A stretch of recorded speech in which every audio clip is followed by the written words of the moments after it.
Direction le Canada maintenant. On a souvent parlé ces derniers mois de la question des étudiants étrangers formés en France et de la fameuse circulaire Guéant. Eh bien, le Québec est en train de devenir le paradis de ces jeunes actifs.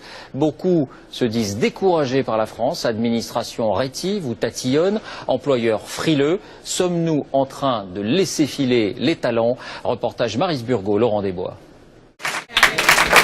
La star de la soirée, c'est lui, même s'il veut rester modeste. Merci bien. Grâce à ce brillant Congolais, ces Québécois ont aujourd'hui un emploi. Aux études.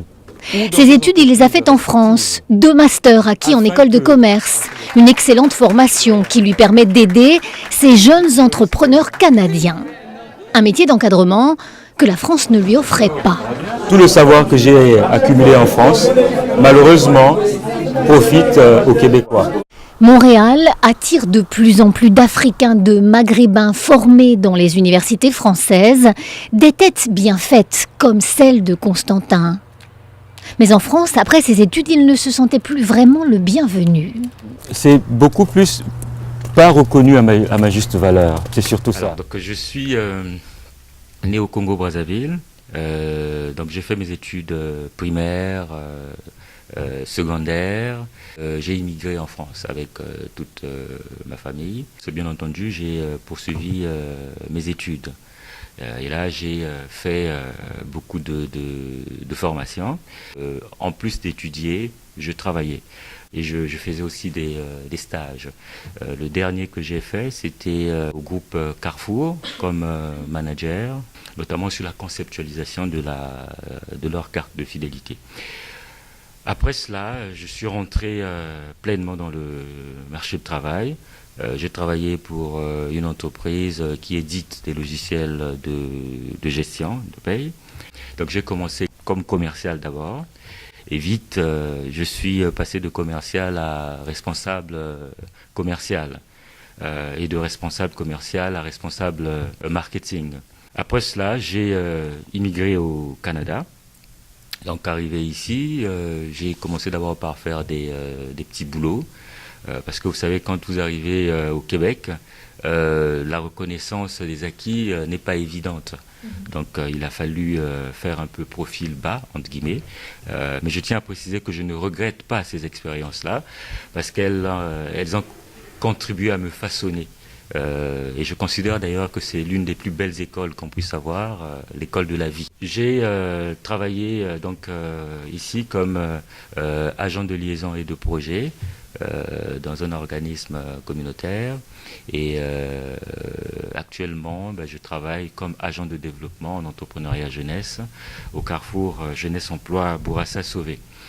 Alors cette pratique sur le terrain depuis 5 ans m'a permis de déceler un certain nombre de problématiques qui m'ont interpellé et qui m'ont fait repartir à l'école.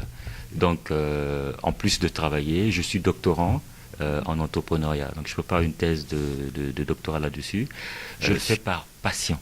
Mon objectif, c'est quoi? C'est démystifier l'entrepreneuriat. C'est de montrer que l'entrepreneuriat peut être accessible par toutes les couches de la population. Que vous soyez blanc, noir, rouge ou que sais-je, vous pouvez entreprendre. Que vous soyez diplômé, supérieur, moyen ou que sais-je, vous pouvez entreprendre. Donc c'est ça mon credo, l'entrepreneuriat comme moyen, si vous voulez, d'intégration sociale et économique des gens. Voilà, c'est ça. Je fais sur le terrain. Je travaille des fois avec des gens qui n'ont aucune spécialisation. Je vais vous prendre le cas de quelqu'un que j'ai cité dans mon discours, que j'ai prononcé le 25 octobre 2013 à l'occasion de la remise des bourses du concours La Passion d'entreprendre. C'est Nelson. Ce jeune homme était venu me voir alors qu'il n'avait pas encore un secondaire 5. On a commencé à travailler ensemble. Donc Nelson est reparti à l'école, vous voyez. Il a obtenu un DEP, etc. Et aujourd'hui, il a un emploi stable. Il a fondé une famille, etc.